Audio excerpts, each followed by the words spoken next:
we'll start with this. Well, it appears I was right to assume that Dina Thorslund would become the Bantamweight Division's next WBO champion this past weekend. She squared off against Joseph Noriega for what was the vacant WBO title in the Bantamweight Division. 118. The title that Argentinia's own Daniela Bermudez left behind when she so decided to move up in weight. Dina won a unanimous decision, scoring a knockdown in the fifth against Joseph Noriega over there in Struer Park, Denmark. And if you're not already familiar with Dina, Dina's a gunslinger, not a finesse fighter. She's a firecracker. She's a puncher, throws punches in bunches. She ain't no stick-and-move outside boxer. Professional record of 16 wins, 6 of those wins coming by way of knockout, no losses, no draws.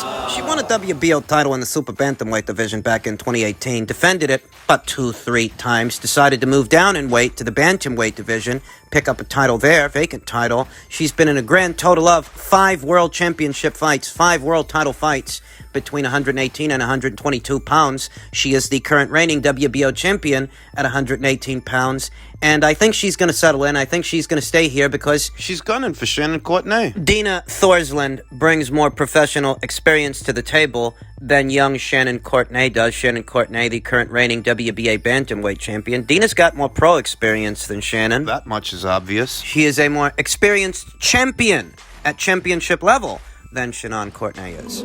Shannon, who says she's not content at all, she wants more than just one belt, nothing is going to stop her. Shannon, who's going to be making her next appearance This summer in Season 2 of Fight Camp. And I'll be honest with you, I think it's going to take at least 1 or 2 more fights before Shannon's ready for someone like Dina. Though, if I had to guess which one of the world champions at this weight Shannon will end up fighting first, I think it'll be Dina before it's anyone else. I think it'll be Dina before it's Cecilia Roman. I think it'll be Dina before it's Yuli Hangluna. Stylistically, the Thorslund fight's more winnable. Compared to the other two, and that doesn't mean it's easy. That doesn't mean it's easy by any stretch of the imagination. But what it does mean is that Shannon would stand a better chance against Dina than she would against Cecilia Roman, than she would against Yuli Hangluna. So if she's going to unify with somebody in the next, say, 2-3 fights, I think it'll be Dina before it's either of them. The prospect of a Thorslund versus Courtenay fight yields some of the same aesthetic value that we saw in the Bridges versus Courtenay fight, because Dina's a puncher and so is Shannon. Neither one of those two girls is finesse fighters. Neither one of those two girls are outside jabbers looking to fight the fight from a safe distance. They both like to let their hands go, so there's a lot of value in that fight aesthetically. Dina's got on Shannon Courtenay experience, obviously. She's got 16 professional fights to Shannon Courtenay's 8. 7 wins and 1 loss. I think Dina's a little bit more accurate with the combinations than Shannon. When Shannon lets him go, it can get scrappy, it can get messy. I think Dina's got her in that department.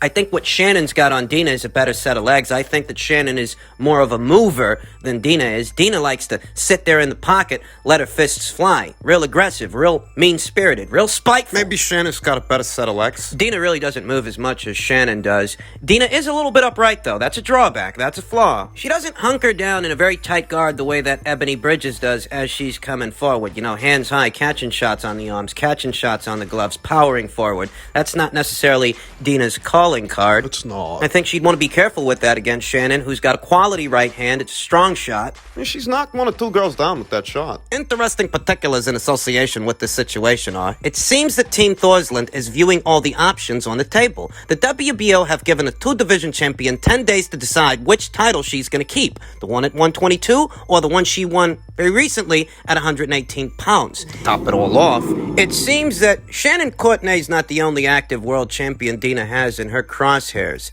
She also called out her countrywoman, Sarah Mahfoud, the reigning IBF champion, 2 divisions upstairs in the featherweight division. That's 126 pounds. That's the same Sarah Mahfoud that Amandia Serrano is targeting for a unification match. Dina wants either Shannon Courtenay next or Sarah Mahfoud. And if you ask me... If you do. Yeah, no. That's just if you're asking me, because you could always ask somebody else. I think she's gonna stay at bantamweight. I think she's going to stay at 118 pounds, stay the course, and pursue that Courtenay fight, because there's more money and more means behind a Courtenay fight than a Sarah Mahfoud fight. Even though domestically the fight between Sarah and Dina could happen. Ultimately, Dina's not with a major promoter in all the ways that Matchroom is a major promoter, has major platform deals, has all the resources to get the fight done. The only real hindrance in association with Courtenay versus Thorslund is whether or not the people over there at Matchroom feel that Shannon is ready to unify with a champion. I want to add that, Sarah Mahfoud, the reigning IBF champion at featherweight, 126 pounds, she's got about as much pro experience as Shannon Courtenay does, It's about the same. Sarah's got a professional record of 10 wins and no losses. Shannon's got a pro record of 7 wins, 1 loss. But Sarah's naturally bigger, that's the thing. Sarah is a naturally bigger woman than Shannon Courtenay is. She's all the way up there at featherweight. Dina Thorslund professionally is a more experienced fighter professionally and a more experienced champion than either one of these two girls. Sarah Mahfoud was elevated to IBF champion at featherweight. She never actually won the title from America's own Jennifer Hahn, who was away with child, thus was not able to defend her title. The next runner-up was Sarah Mahfoud, and she was elevated to champion status. She really ain't got much more experience than Shannon. Dina being the firecracker that she is. The tough dame who's a tough Dane.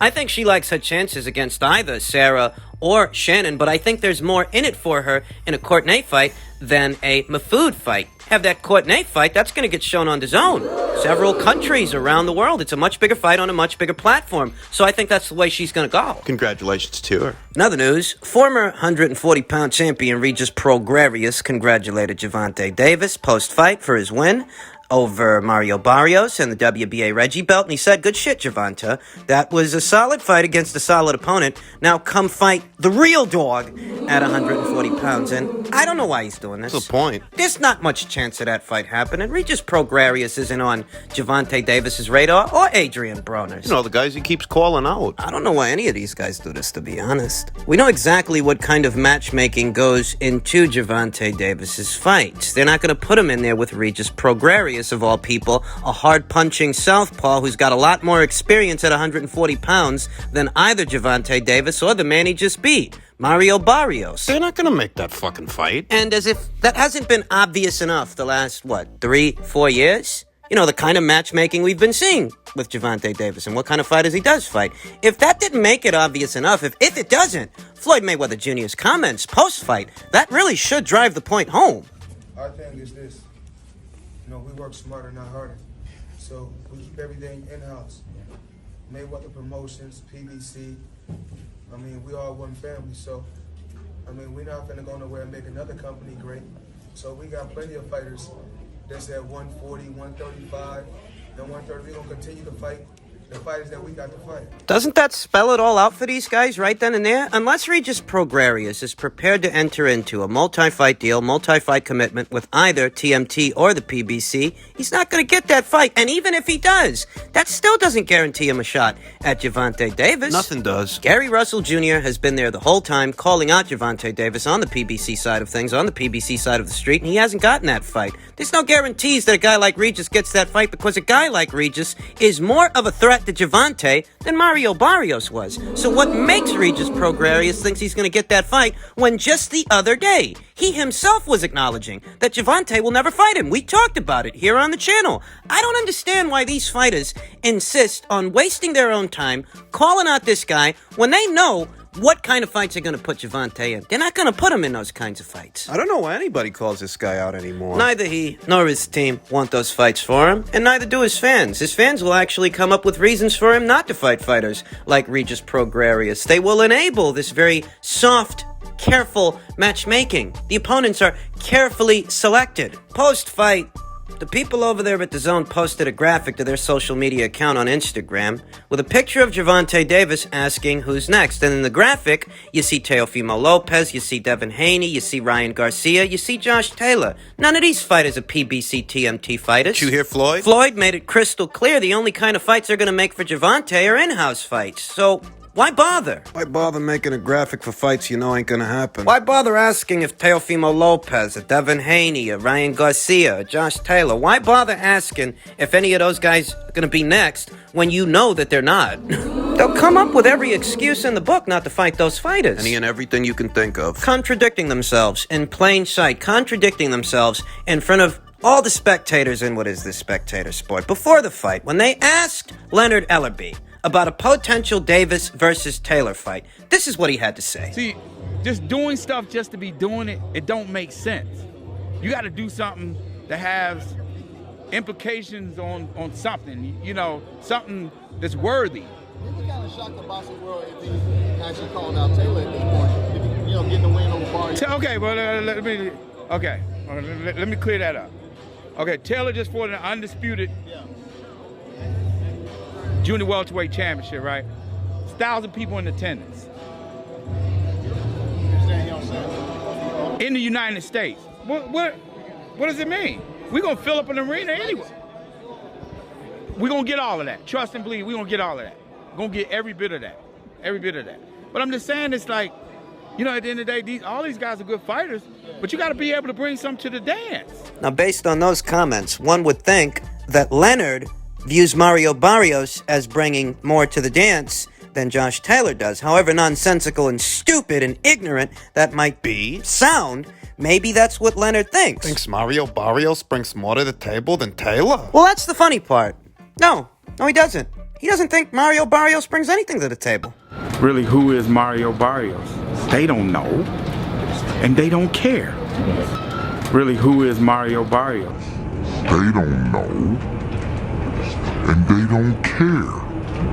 But you got to be able to bring some to the dance. So, what could a guy who Leonard admits the audience doesn't know, doesn't care about, what could he possibly bring to the dance that Josh Taylor doesn't bring to the dance? I mean, I'd wager that more people know Josh Taylor than they know Mario Barrios. And I'm talking about here in America, not over there across the pond, not over there in the United Kingdom, right here in the United States. Because when Josh Taylor fought here in the United States, about 1,673,000 American homes tuned in to see that fight.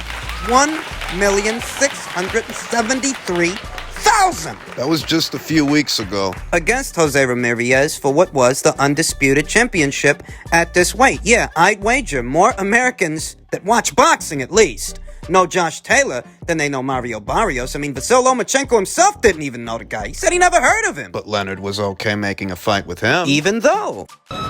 Really, who is Mario Barrios? They don't know, and they don't care. So you'd rather match your star fighter against guys who no one knows about, no one cares? The fuck's the point in doing that? Just doing stuff just to be doing it, it don't make sense. You got to do something that has implications on something, you know, something that's worthy. A guy no one knows and no one cares about is worthy, but an undisputed champion that over 1 million people tuned in to watch, he's not worthy. What the fuck is wrong with this guy?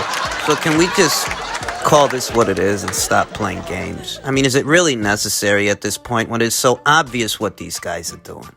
You want to win a baby belt from Barrios because you don't want to have to fight Josh for his. Josh is the full-fledged, undisputed champion at this weight, and you don't want to have to go through him to become that. That's a difficult and dangerous fight. What you want to do is fight Mario for a baby belt, so when Josh moves up, if you've still got that baby belt, you'll get elevated to full champion status without running risks. It's a shortcut, because that's what Leonard Ellerbe, TMT, and Gervonta Davis are all about. Smoke screens, smoke and mirrors, and shortcuts. And if you don't mind that, then buy his fights. Or attend them. It's your money. Do what you want to do with it. Spend it how you like. But what you're not going to do is sit here and tell me that he's in the same league as all of those fighters when he's got to do all this careful navigating to become a world champion. It's the only way he can do it. He doesn't want to beat the man to be the man. That's not what kind of fighter he is. That's not what kind of outfit we're dealing with here. He doesn't want to beat the man to be the man. He just wants to stick around long enough to catch one of the man's old hand-me-downs. I mean, listen, titles go vacant all the time. They do. It's a circumstance we often see in the sport of boxing, but in the 140-pound division, there are no vacant titles. So if you want to fight for one, you've got to go through Josh Taylor to get it. And, you know, Leonard Ellerbe, Gervonta Davis, people over there at the TMT, they don't want to have to do that. So this is a rather minimalist approach, a rather mediocre way to pursue being a multi-weight, multi-division champion. And it's no sweat off my back. As a boxing fan, as a consumer, I can care less if Gervonta Davis doesn't fight Josh Taylor or any of the best and brightest fighters between 130 and 140 pounds. I won't bat an eyelash. I don't care. Because I don't rate Gervonta Davis. I don't rate Gervonta Davis as being on the same level as those fighters since he's not competing against them. He isn't. You know what's strange? What's even stranger than what are supposed to be boxing fans celebrating the very careful matchmaking of Gervonta Davis, what's even stranger than that is how insistent these individuals are to argue with guys like me and you. They think he's the best thing since sliced bread. That's what they think, but that's not enough for them. They want me and you to think that too. They want me and you to share in that opinion, even though it's quite obvious that Gervonta Davis is not in competition with Teofimo Lopez or Vasyl Lomachenko or Devin Haney or Regis Prograis or Josh Taylor. He's not in competition with none of those guys. They have no intention of matching him against any of those guys. Zero. So if he's not in competition with any of these people, then why the fuck are we supposed to rate him among them? We're not. It's very strange and peculiar individuals want us to view Gervonta Davis as some kind of an active reigning world champion for picking up what is a trinket title, a regular title, a Reggie belt, a Mickey Mouse belt, whatever you want to call it. They want us to think of him in the same scope and same spectrum as a Josh Taylor for picking up a baby belt. And if we don't, these guys are prepared to argue for all hours of the fucking day. Well, I won't do it. Save your breath. I don't give a fuck what any of you guys think about the sport of boxing or who's a good fighter or who's a great fighter. You care what I think. That's why you come up to me with this crap. The truth is that Gervonta Davis exhibits a lot of talent as a fighter. But because his handlers won't let him off the leash, we'll never know how truly talented he is. So you can't rate him with Teofimo. And he's already spent the better portion of the last 3 or 4 years avoiding the Ukrainian, avoiding Vasyl Lomachenko. They didn't think enough of Gervonta Davis' abilities to let him fight Tevin Farmer, much less Vasyl Lomachenko. If the PBC insists on isolating themselves from everyone else, which they can, it's their prerogative, they're free to do so. But if you are isolating yourself from everyone else, we've no reason to rate you against fighters like Teofimo or Devin or Ryan or Vasyl Lomachenko. You ain't gonna fight none of those guys.